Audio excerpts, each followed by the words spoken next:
So this other one's leaking really badly. The water heater would start and then shut off basically right after it started running. But yeah, your valve is definitely flashing 5 times, so I'm gonna have to change the valve. Got a recirculation pump in our way.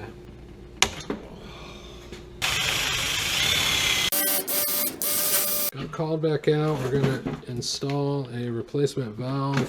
Try and get as much of this water as we can.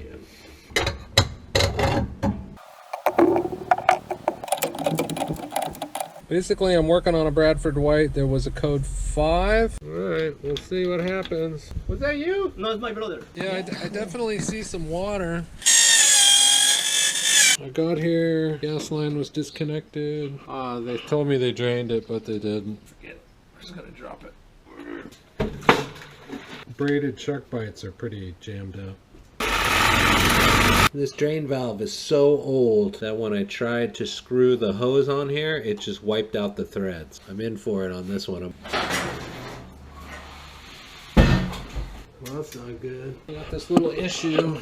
This pipe is pretty rigid right here, and you can see I'm just like an inch. So I'm gonna have to try and get creative. And they wanted to charge $2,000.